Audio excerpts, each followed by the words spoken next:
في وقت كانت فيه أوروبا بتحكم البحر من الشرق للغرب وأساطيل المسلمين هدف سهل ومشتتة في كل مكان، ظهر راجل من قلب المتوسط وقف هو وأخوه في وش أكبر أساطيل أوروبا وحملوا راية الجهاد في البحر على كتفهم لحد ما بقوا أسياده. اتحولوا من مجرد تجار بساط لأسامي بتترعب منها ملوك أوروبا وتحسب لها ألف حساب. تعال أحكي لك الحكاية من أولها.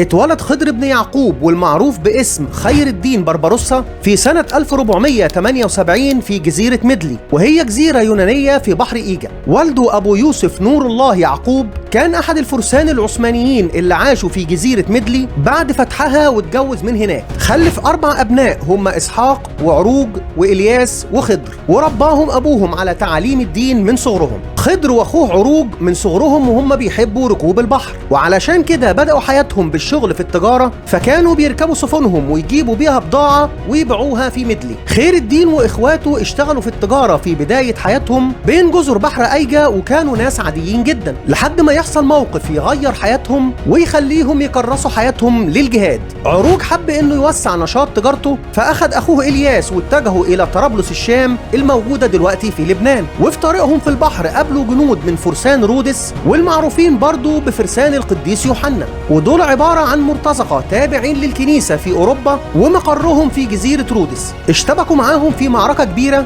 استشهد فيها إلياس وتم أسر عروج واتنقل إلى جزيرة رودس. خير الدين لما عرف بالخبر حاول يتفاوض مع الفرسان لكنهم رفضوا وفضلوا محتجزين أخوه لحد ما في يوم عرف يهرب منهم بعد فترة طويلة من السجن والتعذيب. وبعد الحادثة دي يقول خير الدين مقولته الشهيرة: ما دام الموت نهاية كل حي فليكن في سبيل الله. ويقرروا ان هم يقضوا بقية حياتهم في الدفاع عن الاسلام والمسلمين ضد بطش الاوروبيين. استأنف عروج نشاطه في البحر من مدينة الاسكندرية لما كلفوا قنصوة الغوري سلطان المماليك وحاكم مصر انه يقود اسطوله. في الفترة دي الامير العثماني شاهزاد قرقود ابن السلطان بايزيد الثاني كان مقرب من البحارة العثمانيين وخصوصا عروج، واهداه سفينتين ونصحوا انه يتوجه للاندلس ويبدأ يساعد المسلمين في الهروب من هناك، لان الاسبان كانوا بيبيدوا المسلمين بعد سقوط غرناطة. بعد اعتلاء السلطان سليم الأول عرش الدولة العثمانية سنة 1512 بدأ يضيق على البحارة العثمانيين وما يسمح لهمش بركوب البحر، وده نظرا لأنهم كانوا قريبين من أخوه الأمير قرقود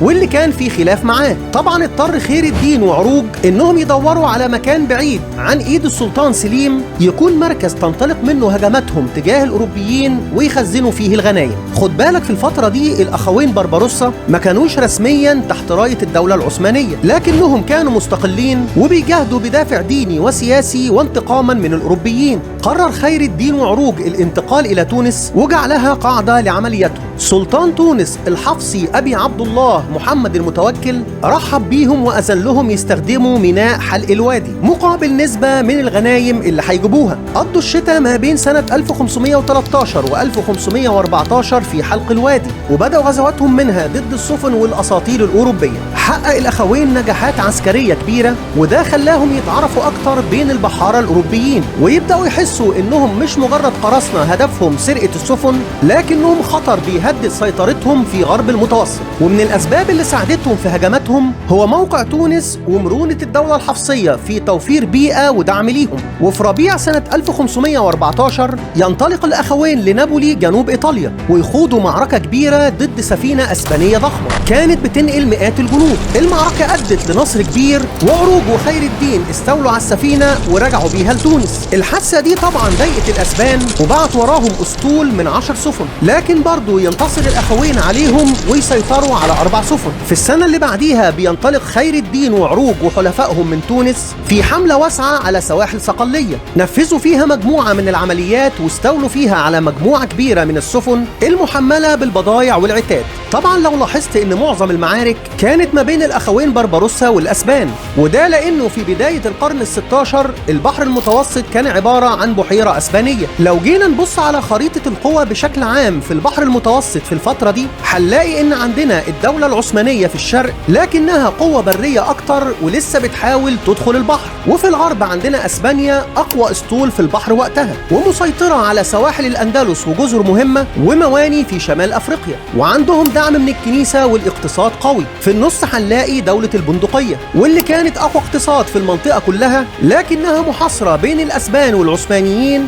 وبتحاول توازن الكفة بين الاتنين. طبعا ما ننساش فرسان رودس اللي كانوا على طول بيعملوا هجمات منظمة ضد المسلمين وبيشكلوا خطر حقيقي على أي سفينة في البحر. بالنسبة لشمال أفريقيا كانت مفككة وفي خلافات بين كل الجوانب، ده دايما كان بيخلي الصراع بين الأسبان وفرسان رودس وأحيانا البندقية من جهة ضد العثمانيين والأخوين بربروسا من الجهة التانية، اللي كان بيعملوا عروج وخير الدين بسفن أقل ومن غير دولة تدعمهم ويقدروا يخترقوا السواحل الأسبانية وينفذوا عمليات إجلاء لمسلمين الأندلس ويستولوا على سفن ويطلعوا سلام ويرجعوا لتونس. ده كان تحدي مباشر وتهديد للهيمنة الأسبانية، علشان كده كان الأخوين بربروسا الهدف رقم 1 للأساطيل الأسبانية. بعد ما عروج وخير الدين ما ثبتوا وجودهم في تونس حبوا يقربوا من الباب العالي في اسطنبول وبعتوا هدايا للسلطان العثماني سليم اللي استقبلها بحفاوة وبعت ليهم سفن ودعم عسكري. اللحظة دي كانت نقطة مفصلية لأنها رجعت العلاقات بين الإدارة العثمانية وبحارة شمال أفريقيا. في الأثناء دي بدأ الأخوين يخططوا إن هم يستولوا على مدينة جيجل الجزائرية بعد ما فشلوا إن هم يسيطروا على مدينة بجاية واللي بتشكل قاعدة مهمة للأسبان. طبعا كانوا عايزين يسيطروا على جيجل بسبب موقعها اللي هيكون مناسب لتحركاتهم في المستقبل، خصوصا إن السلطان الحفصي في تونس بدأ يضيق عليهم ويقرب للأسبان، وده خوف منه إن هم يحولوا تونس لولاية عثمانية. جيجل ساعتها كانت خاضعة لجمهورية جنوة الإيطالية، وده اللي خلاها هدف سهل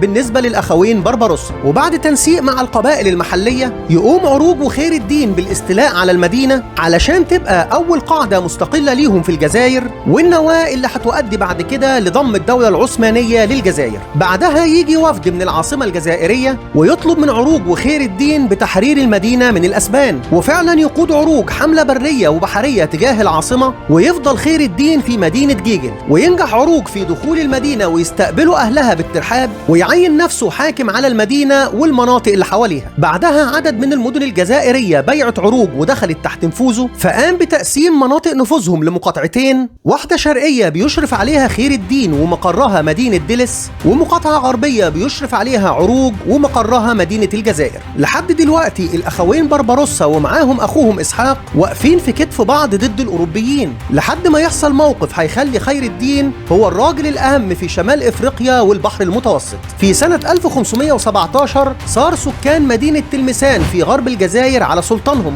وده لأنه موالي للأسبان. بيهرب السلطان وتبعت الأهالي رسالة لعروج يبايعوه ويدعوه لدخول تلمسان، وبعد دخول عروج للمدينة وضمها لحكمه يقوم الأسبان بحشد جيش ضخم ينضم ليه سلطان تلمسان الهارب ويتوجهوا لمحاربة عروج، ويضطر عروج إنه يعمل اتفاق مع الأسبان ويطلع من المدينة ويرجع للجزائر، وده لقلة أعداد جيشه. وفي طريقه للعاصمة يغدر بيه الأسبان وتحصل بينهم معركة كبيرة ويستشهد فيها عروج في مايو سنة 1518. بعد استشهاد عروج ومن قبله بفترة إسحاق، خير الدين بيلاقي نفسه في موقف صعب واقف لوحده في وش إمبراطورية ضخمة وسط تهديدات الإمبراطور الأسباني شارلكان. خير الدين ما استجابش للتهديدات دي وقضى وقته في إصلاح الأسطول وتجهيز المدافع من غير ما يدي نفسه أي لحظة فراغ علشان ما يفكرش في أخوه. بيقول خير الدين في مذكراته إنه لما وصل له خبر موت أخوه قرر إنه يعيش لغاية واحدة وهي الاستمرار في الطريق اللي سلكه أخوه، وقال وقتها إن إمبراطور أسبانيا شارلكان بعت له رسالة مفادها إنه بدون أخوه ملوش أي أهمية، ومين هو علشان يقف في وش أقوى ملوك أوروبا، ويا ريت لو ياخد سفنه وجنوده ويخرج من الجزائر علشان لو وصل له شارلكان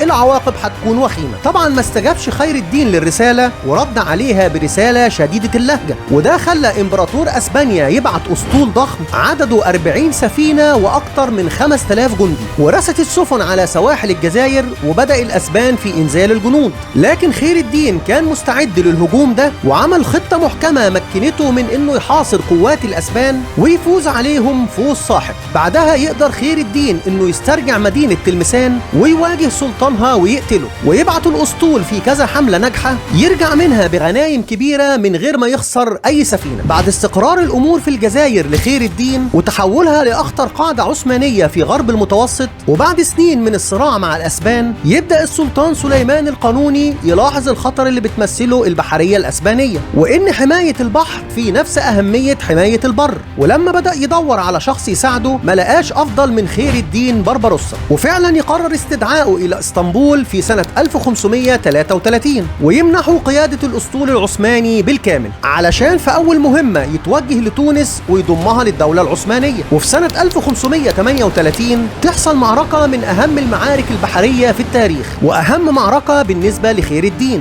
واللي من بعدها البحر المتوسط هيخضع لأسياد جدد، وهي معركة بروزة. في 28 سبتمبر سنة 1538 وفي خليج أكتيوم غرب اليونان يتقابل الأسطول العثماني بقيادة خير الدين بربروسا مع حملة صليبية بتضم تحالف من أسبانيا والنمسا والبندقية. اتحركت أساطيل أوروبا استجابة لنداء البابا في روما، وكونت أسطول من 600 قطعة بحرية بتحمل 60,000 جندي بيقوده أندريا دوريا، أعظم قائد بحري في تاريخ أوروبا. على الجانب الثاني الأسطول العثماني اتكون من 122 سفينة و20,000 جندي، ورغم الفرق الكبير في العدد إلا أن خير الدين بينتصر على أندريا دوريا في 5 ساعات بس ويدمر الأسطول الأوروبي، ومن بعدها يتحول البحر المتوسط لبحيرة عثمانية. من سنة 1538 لحد 1545 خير الدين بربروسا أصبح أهم رجل في البحر المتوسط، ومفيش أي أسطول كان بيفكر إنه يواجهه، لحد ما يقرر إنه يتقاعد في سنة 1545 وهو في منتصف السبعينات، ويستقر في بيته على سواحل اسطنبول. وبطلب من السلطان سليمان القانوني يقوم خير الدين بكتابة مذكراته وتوثيق التاريخ الطويل من الجهاد في سبيل الله. وفي 4 يوليو سنة 1546 يتوفى خير الدين ويدفن في ضريح في منطقة بشكتاش في اسطنبول، بعد 50 سنة قضاها في الدفاع عن المسلمين في البحر المتوسط. علشان نرجع ونقول، تفتكر لو ما كانش فرسان رودس أثروا عروج، هل كان الأخوين بربروسا اتوجهوا لطريق الجهاد وصنعوا التاريخ، ولا كانوا هيفضلوا شغالين في التجارة؟ وهل قتل الأسبان لعروج والغدر بيه وخيانة المعاهدات هي عادة من عادات الأعداء؟ وهل أفعالهم دي كانت سبب أساسي في انتهاء سيطرتهم على البحر وولادة عهد جديد وقوة إسلامية عظيمة للسيطرة على البحر والتحكم في المتوسط؟ قولوا لنا رأيكم في التعليقات.